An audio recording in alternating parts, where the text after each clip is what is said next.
నమస్తే. Welcome to లియా news. Undavalli Arun Kumar ఈయన ప్రస్తుతం రాజకీయాల్లో లేడు, మనందరికీ తెలిసిన విషయమే. కానీ ఒకప్పుడు మాత్రం వైఎస్ రాజశేఖర్ రెడ్డి గారికి అత్యంత సన్నిహితుడు. ఇప్పుడు రాజకీయాల్లో లేకుండా అప్పుడప్పుడు మీడియా ముందుకొచ్చి రాజకీయ విశ్లేషణలు మాత్రం చేస్తూ ఉంటారు. కానీ ఎప్పుడు ఆయన విశ్లేషణ చేసినా కూడా చంద్రబాబు గారిని దూషిస్తూ చేస్తారు తప్ప జగన్మోహన్ రెడ్డి గారిని ఒక్క మాట అన్నట్టు ఎప్పుడు మనకు కనిపించట్లేదు అని ప్రజల్లో ఎప్పుడు చర్చ నడుస్తూ ఉంటుంది. మరి అలాంటి ఉండవల్లి గారు తాజాగా అంబటి రాంబాబు గారితో కలిసి ఇద్దరు ఒకే కారులో గుంటూరులో పర్యటించి సీనియర్ నాయకులు కలిశారు అని చెప్పి వార్తలు వస్తూ ఉన్నాయి. మరి ఈ వార్తల నేపథ్యంలో మరి ఉండవల్లి ఏమన్నా వైసీపీలోకి వెళ్ళబోతున్నారా, అసలు ఏం జరుగుతుంది అన్న చర్చలు మొదలయ్యాయి. వీటన్నిటి గురించి తెలుసుకుందాం. మనతో పాటు ఉన్నారు అడుసుమల్లి శ్రీనివాస్ గారు. నమస్కారం అండి. నమస్కారం అండి. సార్, ఉండవల్లి అరుణ్ కుమార్ గారు అంబటి రాంబాబు గారితో కలిసి గుంటూరులో పర్యటించారు. ఇద్దరు కూడా టూర్లు వేశారు, ఒకే కారులో తిరిగారు, చాలామంది సీనియర్ నాయకులను కలిశారు అంటున్నారు. ఏంటి ఉండవల్లి గారు ఏమన్నా వైఎస్ఆర్సీపీలోకి వెళ్ళే అవకాశం ఉందంటారా? ఇప్పుడు ఆయన అలాగేం వెళ్ళడండి. ఇప్పుడు ఉండవల్లి అరుణ్ కుమార్ ఆయన కాంగ్రెస్ పార్టీ భావజాలం ఉన్న వ్యక్తి. ఆయన తెలుగుదేశం పార్టీని పూర్తిగా వ్యతిరేకించాడు. తెలుగుదేశం పార్టీకి వ్యతిరేకంగా ఎమ్మెల్యేగా కూడా పోటీ చేశాడు 94 ఆ ప్రాంతంలో. ఆయన డెఫినెట్గా కాంగ్రెస్ పార్టీ భావజాలం ఉంటుంది. రాజశేఖర రెడ్డి గారు హయాంలో రాజశేఖర రెడ్డి గారికి ఆస్థాన విదూషకుడిగా ఉండేవాడు. అంటే రాజశేఖర రెడ్డి గారు ఒక రాజు అనుకోండి, ఆయనకు ఒక సంస్థానం అనుకోండి, దాంట్లో ఈయన ఒక విదూషకుడిగా. రాజశేఖర రెడ్డి అలాగే ఈయన మాటలని, ఈయన వేసి జోకుల్ని ఆయన ఎంజాయ్ చేసేవాడు. అంటే ఆటోమేటిక్గా విదూషకుడు అనమాట. అటు స్ట్రెస్ నుంచి రిలీఫ్ కోసం ఇంత కాసేపు మాట్లాడేవాడు. అదే ఆయన దాచుకోలేదు, చెప్పేవాడు. విదూషకుడిగా పనిచేశానని చెప్పలేదు, కానీ నాతో సరదాగా మాట్లాడేవాడు, జోకులు వేసుకుంటూ నవ్వుకుని కూడా అన్నట్టుగా ఆయన చాలా సందర్భాలు చాలామంది కూడా చెప్పారు. అయితే కాంగ్రెస్ పార్టీలో 2 సార్లు ఎంపీ అయ్యాడు. ఆయన అయిన తర్వాత రాష్ట్రం విభజన జరిగినప్పుడు ఆయన విభజన జరగకూడదు, సమైక్యంగా ఉండాలని చెప్పేసాడు. కోర్టులో కేసు కూడా వేసాడు. దాని మీద మాట్లాడాలి అందరూ, అది ఇదని మాట్లాడుతూ ఉంటాడు. అంటే అయిపోయిన పెళ్ళికి బాధ్యాలు వాయించమని అడుగుతూ ఉంటాడు అతను. సరే, నేను రాజకీయ సన్యాసం తీసుకున్నాను, రాజకీయాల్లో చేరను ఏ పార్టీలోనూ అని చెప్పేసి ఆయన ప్రకటించాడు. వెంటనే ఆ ప్రకటన ఉపసంహరించుకుని తన అభిప్రాయాలు చెప్తూ మొదలుపెట్టాడు. నిష్పక్షపాతంగా ఉన్నాయా అంటే అస్సలు లేవని చెప్పచ్చు. అతను రాజశేఖర రెడ్డి మీద ప్రేమనే అభిమానాన్ని ఏనాడు దాచుకోలేదు, దాచుకోమని మనం చెప్పం. మనం ఎవరైనా చెప్పడానికి ఇష్టమైన మాట్లాడచ్చు. న్యూట్రల్గా ఉంటాను, ఒక రాజకీయ విశ్లేషకుడు అవతారంగా ఎత్తినట్టే ఆ ప్రెస్ వాళ్ళందరికీ కూడా మిఠాయి పొట్టలాగా వచ్చి కూర్చోబెట్టి అప్పుడప్పుడు చెప్తూ ఉంటాడు. ప్రజల్లో కూడా ఆసక్తి ఉంటుంది, అది నేను చెప్తాడు. ఈ రాజశేఖర రెడ్డి బ్యాచ్ కదా, జగన్మోహన్ రెడ్డి అంటే గ్యారంటీ ప్రేమ ఉంటుంది, కానీ న్యూట్రల్ ముసుగేసుకున్నాడు కదా, ఏం చెప్తాడని ఆసక్తి ఉంటుంది. అదే డైరెక్ట్గా జగన్ మనిషి అయిపోవడానికి ఉండే ఇప్పుడున్న ఆదరణ ఉండదు, అది కావాలి అతనికి. అంటే న్యూట్రల్గా ఉండటం వల్ల ఆ ముసుగులో వల్ల తన వ్యూవర్స్ని పెంచుకోవడం. అదే జగన్ వైపుకి వెళ్ళిపోవడానికి ఉండే సర్లే అందరితో పాటు కొట్టేస్తారు. ఒకవేళ టీడీపీలో ఉంటే కూడా ఆదరణ ఇప్పుడున్న దాంట్లో 3 వంతులు కూడా ఉండదు ఏ పార్టీలో ఉన్నా.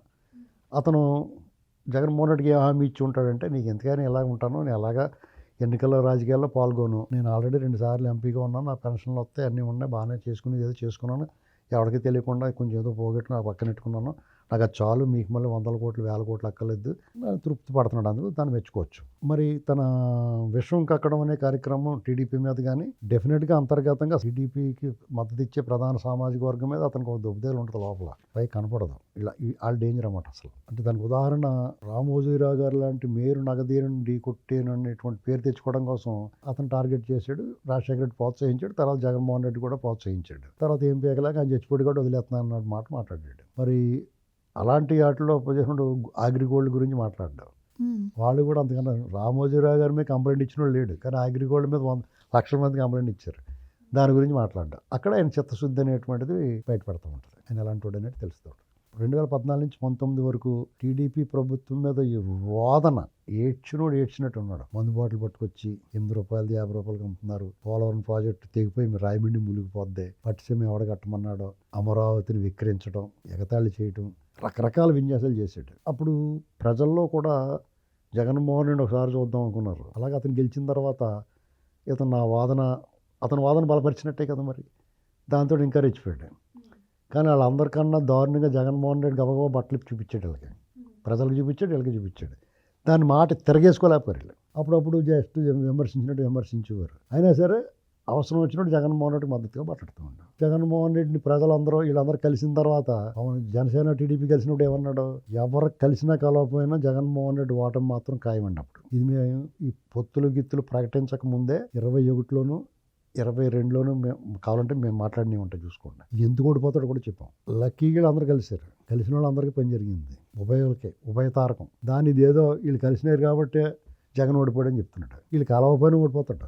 జగన్ వ్యతిరేకంగా దాన్ని పోయి దానే ఉన్నా కానీ నెగ్గుతాడు. అలాంటి సిచ్యువేషన్ అతను స్వయంగా తెచ్చుకున్నాడు. జగన్మోహన్ రెడ్డి స్వయంగా తెచ్చుకున్నాడు. ఏంటి, ఇలాంటి ముతక మేధావులు మాట్లాడిన మాటలు పట్టుకుని వాళ్ళని బలవంతంగా వాళ్ళ చేత మాట్లాడించి వాళ్ళ అయ్య మీద ఉన్న ప్రేమ ఇతనంలో ఎంతో కొంత చూపించడం వల్ల వీళ్ళు మూసుగుచ్చున్నారు కొన్ని విషయాల్లో. దానివల్ల అతను తప్పు తెలుసుకోలేకపోయాడు. పైగా వీళ్ళు చెప్పింది వినలేదు. వీళ్ళు సలహాలు ఇవ్వటే ట్రై చేస్తారు. దెబ్బైపోతే ఎలా చేయకాయ బాబు, నువ్వు అలాగెళ్ళి అని చెప్తారు. వీళ్ళు పెద్ద ముదర కేసులు కదా, అవన్నీ వినలేదు. ఇప్పుడు మళ్ళీ మొదలెట్టారు. వీళ్ళకి విమర్శించడానికి ఏమీ లేదు. ఏదోటి పట్టుకుంటారు. ప్రభుత్వం ఉన్న తర్వాత ఏదోటి తప్పులు ఉంటాయి కదా, దాన్ని పట్టుకుని హైలైట్ చేస్తారు. జనసేన టీడీపీ ఇడిపోవాలని పూజలు చేసి బ్యాచ్లో ఫస్ట్ లైన్లో ఉండవల్లి అరుణ్ కుమార్ ఉంటాడు. ఆ పార్టీ వాళ్ళ కంటే కూడా. అంటే వాళ్ళకి ఇంట్లో కూర్చున్నా కానీ వాళ్ళు ఏమనుకుంటారో అది జరగాలని కోరుకుంటుంది. నాదెండ్ల భాస్కర్ లాగా వీళ్ళందరూ అదో టైప్ అనమాట. వాళ్ళకి అకారణ ద్వేషం, నిలువెల్ల అసూయ, ఈర్ష్య, వాళ్ళు చెప్పింది జరగాలనేటువంటి ఇది ఒక అభిలాష ఉంటుంది వాళ్ళకి. ఇప్పుడు మేము ఉన్నాం అనుకోండి, జగన్ మటాషైపోతాడని చెప్పేవాళ్ళం. అది జరగాలని కోరుకుంటాం కదా. అది జరిగింది కాబట్టి మన అదృష్టం. మనకేం జాతకాలు గట్ట ఏం తెలియదు. వీడి అతను చేసే శాస్త్రాల వల్ల, అతను తీసుకున్న ప్రజా వ్యతిరేక నిర్ణయాల వల్ల వీడు మటాషైపోతాడో అనుభవం ద్వారా. వాళ్ళు ఏమనుకున్నారో ఏదో ఒకటి జరిగేది, ఇద్దరు కొట్టేసి చంద్రబాబు నాయుడు గారు పవన్ కళ్యాణ్ గారు జుట్టు పట్టేసుకుంటే బాగుండని కోరుకుంటూ ఉంటారు. వాళ్ళు ఏం చేస్తున్నారు, జుట్టు పట్టుకోవాల్సిన పరిస్థితి వచ్చినా కానీ జేబులో చేతులు పెట్టేసుకుంటారు తప్ప చేతులు ఏదో ఖాళీగా ఉండేవారు. అంటే చెయ్యి ఖాళీగా ఉంటే చెయ్యి ఇలా కాలర్ పట్టుకోవాల్సిన పరిస్థితి వస్తుంది అనుకోండి, జేబులో చేతులు పెట్టేసుకుంటారు. అది వాళ్ళకి మింగుడు పడతల. మీకు ఇప్పుడున్న ప్రభుత్వంలో ఎమ్మెల్యేలు పొరపాట్లు లేవా అంటే డెఫినెట్గా వీళ్ళు కూడా జేబులు ఎత్తిస్తున్నారు. కొంతమంది ఇబ్బంది పెడుతున్నారు, కేడర్ని పట్టించుకోకపోవటం. అయితే ప్రధానంగా తెలుగుదేశం పార్టీ ఎవరి ఇమేజ్ తోటి నడుస్తుంది, జనసేన ఎవరి ఇమేజ్ నడుస్తుందో వాళ్ళు చాలా బాగున్నారు. వాళ్ళ తాలూకు నాయకులు కొంతమంది తప్పులు చేస్తున్నారు. దీనివల్ల గతంలో పోలిస్తారు. 89లోను 19లోను మా ఎమ్మెల్యే ఓడిపోవాలి, చంద్రబాబు గారు నెగ్గాలని కోరుకుని ఆ టైప్ వస్తే బాగుండని కోరుకుంటున్నారు. ఎవడు ఏం చేసినా సరే బాబు జగనుద్ర బాబు మోక అనుకుంటున్నారు అంతే. దీన్ని ఈ ప్రభుత్వం కూడా అడ్వాంటేజ్గా తీసుకుంటుంది. వాళ్ళు ఇష్టమైనట్టు చేస్తున్నారు కొన్ని విషయాల్లో. అది తగదు. ఎందుకంటే ఇక్కడ వాడు అభివృద్ధి చేయడం, హామీలు నెరవేర్చడం, ఇలా కొన్ని టాస్క్స్ ఉన్నాయి. అంతకుముందు చేసిన అరాచకాలను బయటపెట్టి వాళ్ళని శిక్షించడం. ఇందులో అభివృద్ధి విషయంలో 100కి 100 మార్కులు పడతాయి, సంక్షేమంలో 100కి 90 మార్కులు పడతాయి. వీళ్ళు గత ప్రభుత్వ హయాంలో అరాచకాలు చేసిన వాళ్ళు, బూతులు మాట్లాడిన వాళ్ళు, ఇలాంటివి ఉన్నాయి చూసారా, అందులో పాస్ మార్కులు కూడా రావట్లేదు. అంటే ఇప్పుడు వీళ్ళిద్దరూ కలిసి తిరగడం అంటే అంబటి గారు, ఉండవల్లి గారు పూర్వపు పరిచయాలతో తప్ప పార్టీలోకి వెళ్ళే ఛాన్స్ లేదంట. మీకు పార్టీలోకి వెళ్ళి నాకు సలహాలు చెప్తాడు, మీరు అలా చేయండి అలా చేయండి. శుక్రాచార్యుడు రాక్షసుల గురు శుక్రాచార్యుడు అని ఉండేవాడు. దేవయాని అలా అనమాట. యయాతి దేవయాని లైన్లో పెట్టేసుకున్నాడు కదా, ఆ కథ మీరు చదవండి, ఎక్కడ ఉంటుంది. శుక్రాచార్యుడు రాక్షసులు గురువు అనమాట. అలాగే ఇతను వక్రాచార్యుడు, జగన్మోహన్ రెడ్డి బ్యాచ్కి గురువు. అంటే అనాథరైజ్డ్, అంటే అఫీషియల్ గురువు కాదు, ఇతను గురువే. వాళ్ళకి చెప్పాల్సింది చెప్తూ ఉంటాడు. మన అందరికి ఒకటి చెప్తాడు, వాళ్ళకి ఒకటి చెప్తాడు, మైక్ ముందు ఒకటి చెప్తాడు. అది కొంచెం నమ్మిలాగా చంద్రబాబు చాలా మంచివాడు, తిరుగులేదు అంటాడు. అప్పుడు చంద్రబాబు అమ్మాలందరూ మరి చెప్తున్నాడు అనుకుంటాడు. అనుకున్నప్పుడు ఎంత బంతి ఉందంటే మా ఊళ్ళో ఒక అతను ఉండేవాడు, గణపతి అని, మా ఫ్రెండ్ చిన్నప్పటి నుంచి చదువుకునేవాడు. ఒకసారి మేము వాలీబాల్ ఆడుతుంటుంది కదా, బాల్ ఉంటుంది కదా, ఫుట్బాల్ వాలీబాల్ ఉంటుంది కదా, దాంతో మేము ఆడుకున్నాం ఒక చోట. వయసు 10 ఏళ్ళు 11 ఏళ్ళు ఆ టైంలో. మా బంతికి పోయింది, పాడైపోయింది. వీడు గణపతి అన్న కూడా వాళ్ళ తోటలోంచి వస్తున్నాడు, మా దగ్గర ఆగాడు. ఆగిన తర్వాత చూసి మా ఇంటికి నేను ఏదైనా ఇంకో బంతి ఉంటే బాగుండు ఆడుకుందాం అనుకున్నాను. అప్పుడు వాడు ఏమన్నాడంటే మా ఇంటికి ఇంత బంతి ఉందన్నాడు. అప్పుడు ఏమో భలే ఉందరూ తెస్తాడేమో అంటే చిన్న కన్నం ఉంది దానికి అన్నాడు. అలాగా వీళ్ళు ఏంటంటే చంద్రబాబు నాయుడు గారు సూపర్ అని చెప్తాడు, మళ్ళీ ఏదో చెప్తాడు ఆయన వ్యతిరేకంగా. అది ఎక్కువ చెప్తాడు, బాగా ఎక్కిలేక. జగన్మోహన్ రెడ్డి అలా చేయకూడదు అంటాడు, కానీ జగన్మోహన్ రెడ్డి అంటే బాగా జనహృదయ నేత అన్నట్టు చెప్తాడు. ఇలాంటివి అనమాట. ఇది అంటే కొంచెం పాజిటివ్గా. ఇప్పుడు చాలామంది చేసి పని ఇదే, యూట్యూబ్ ఛానల్స్లో సొంతంగా పెట్టి ఇలా కూర్చొని మాట్లాడుతున్నారు చూసారా. వాళ్ళందరూ ఏం చేస్తారంటే వాళ్ళ వ్యూవర్షిప్ కోసం కమ్మ సామాజిక వర్గం అద్భుతమైంది వాళ్ళు అని చెప్తాడు. అమ్మనేమో భలే చెప్పాడు రాని కమ్మలు అందరూ చూస్తూ ఉంటారు. తర్వాత మళ్ళీని వాళ్ళని ఇంకో రకంగా దెబ్బేస్తాడు. చంద్రబాబు నాయుడు గారు తిరుగులేని వ్యక్తి, అలాంటి మనిషిని మీరు ఎలా అంటారా అని చెప్పేసి నిలదీసేస్తాడు. అయిపోయిన తర్వాత మళ్ళీ చంద్రబాబు నాయుడు గారి వల్ల ఇదంతా పాడైపోయిందని చెప్తాడు. అంటే వాళ్ళ వ్యూవర్షిప్ పెంచుకోవడం కోసం అటు ఇటు అప్పభావ నాటకం ఆడుతూ ఉంటారు. అదేంటండి, ఇది సహజం. వాళ్ళు ఏదో ఆదాయం కోసం వాళ్ళు పడుతూ ఉంటారు, వాళ్ళ అభిప్రాయం వాళ్ళు చెప్తుంటారు. ఎప్పుడు ఒకేలాగా ఉండాలంటే ఎలా కుదురుతుంది? మన జగన్మోహన్ రెడ్డి అధికారంలో ఉన్నా అలాగే ఉన్నాం, ఈ ప్రభుత్వం అధికారంలోకి వచ్చినా ఇలాగ ఉన్నాం. మనకేదో పోస్ట్ పడేశారు కాబట్టి అని చెప్పేసి వీళ్ళు చాలా సూపర్ అన్నాను నేను. అర్థమైందండి. మనం చెప్పాల్సింది చెప్తూ ఉంటాం. అది ఇప్పుడు ఏదైనా సరే ఏది శాశ్వతం కాదు. మనం ఒక్క మాట మీద నిలబడి ఉంటే అదే మన శాశ్వతంగా నిలబడి ఉంటుంది. ఇది గుర్తుపెట్టుకోవాలి. ఈ రాష్ట్రంలో అంబటి రాంబాబు ఒక రకంగా మంచోడే.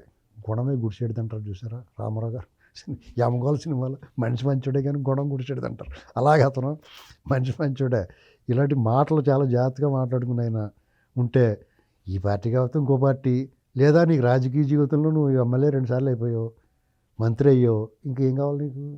వయసు కూడా అయిపోయింది కదా, పెద్దోడు అయిపోయాడు కదా, గౌరవం తెచ్చుకోవాలి. ఇంకా స్టేజ్ దాటినప్పుడు యువతరం దూసుకొస్తుందండి. రాజకీయాల్లో కొత్త ముఖాలను ఇష్టపడుతున్నారు ప్రజలు కూడా. సేమ్ అదే ఓల్డ్ ముఖాలు చూడడానికి ఇష్టపడరు.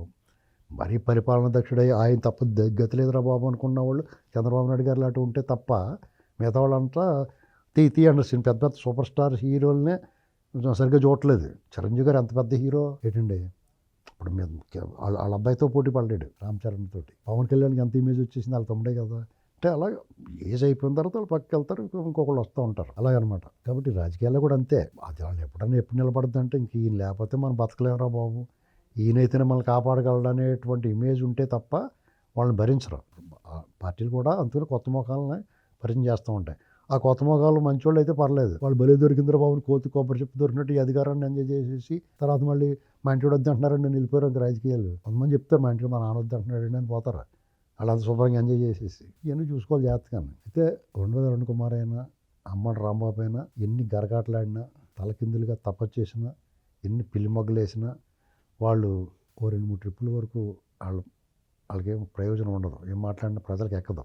ఎందుకంటే ఏదో సినిమాలో చిరంజీవి గారు చెప్తాడు, ఈ జన్మ పగ కోసం వచ్చి ఈ జన్మ ప్రేమ కోసం ఉంటాడు. వీళ్ళకి ఇంకా ఈ 2-3 టర్మ్లో ఇలా మాటలు పడుతూ మాలాంటి వాళ్ళు విక్రిస్తుంటే పడాలంతే. వాళ్ళు తర్వాత పని జరుగుద్ది. థ్యాంక్ యూ సో మచ్ అండి. Please subscribe to Leo news for more videos.